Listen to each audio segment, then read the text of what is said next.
Well, students, there was quite a few of you that were having issues accessing the Tax Act software. So I came up with an alternative of just printing out the information onto the forms themselves. Um, Tax Act is useful in that it will kind of help guide you in what tax preparation software looks like. You can still fill it out on the forms. It's still a completely, um, perfectly fine way of doing it. Uh, Tax Act just kind of helps eases that process, but I wanted to do this video to kind of show you what it would look like to enter this information onto the forms themselves. Here, pull up what that problem looks like. So Alice Johnson, social security number, she's a taxpayer. Employed as a secretary by the State University of Florida. She's following items pertaining to her income tax return for 22.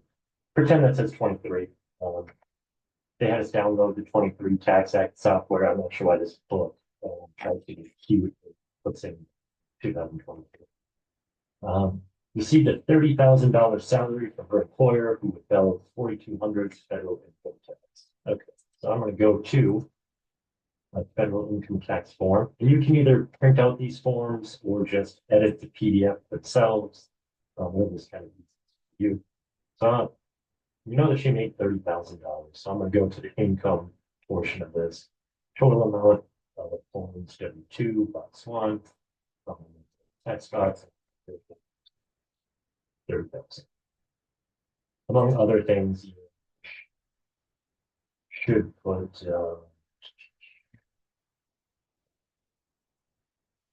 single and all that stuff in the beginning. Social security number, her name, which had special rules, which is in the right space. So back to the problem.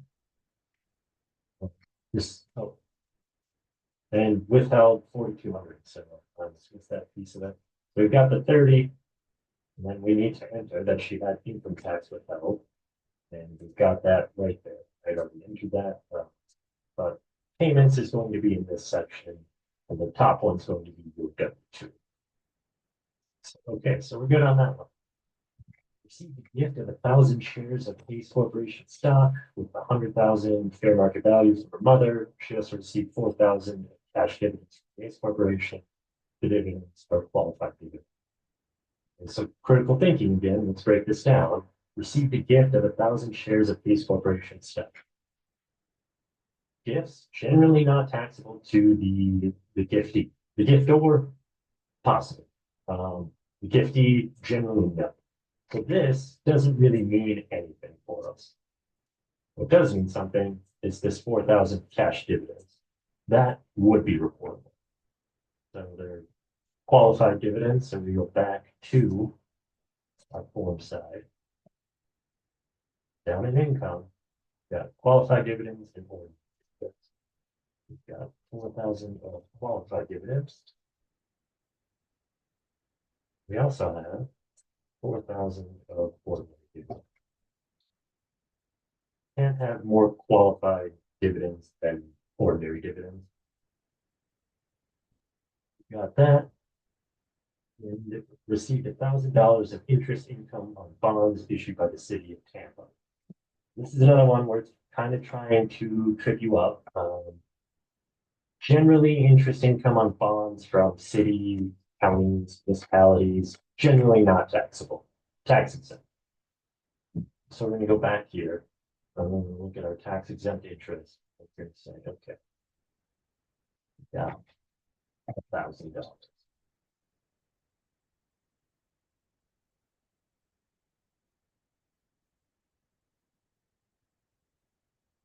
Bank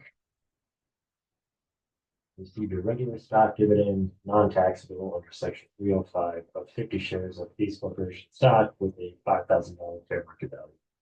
It tells us it's non-taxable, so there's nothing really to report. Alice's employer paid $2,000 of medical and health insurance premiums on her behalf.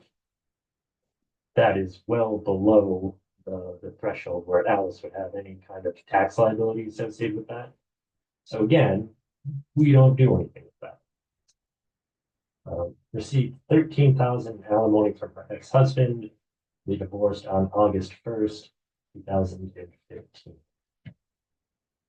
So we're gonna go back to our forms, and this is Schedule 1, additional income and adjustments to income. Taxable refunds, credits, or offsets, alimony received, bam.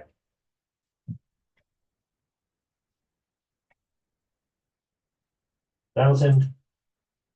It was finalized. I think that was the date, August 1st.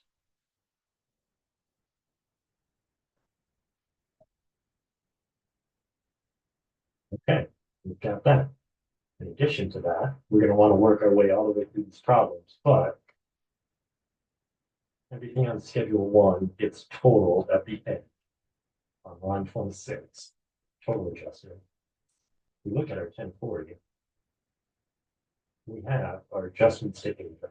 So for right now, we've got 13,000. That number may grow, it may not. But we know that it's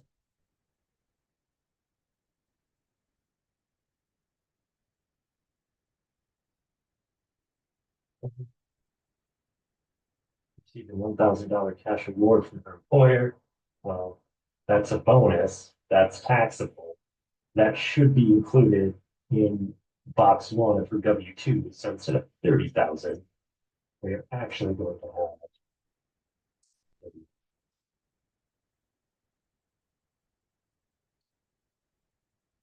So this is what this process is going to look like. One other item that I do want to point out to you is that tax brackets look a little bit weird. It's not necessarily, this is 10%, this is your 12%. It works in $50 increments. And to go along with that, I included publication 15, I believe it is, maybe 17.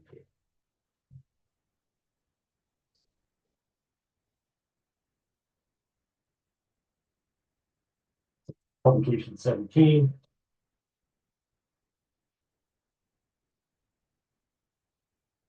That's like 2023. So we're looking for 112 to 144.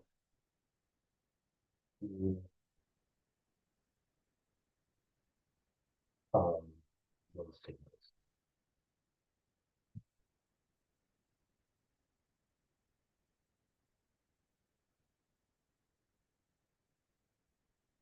So her income is 32,500. And she's single. This would be what her tax would be. Right? This is going to be helpful for once you work your way through everything, what your total tax is. Line 16 and line 20. I'm not going to give you that value. You'll have to kind of add up all of her income. Is she taking the standard deduction? Is she taking the itemized deduction? Okay, here's her taxable income. Obviously, that can include the taxes into this.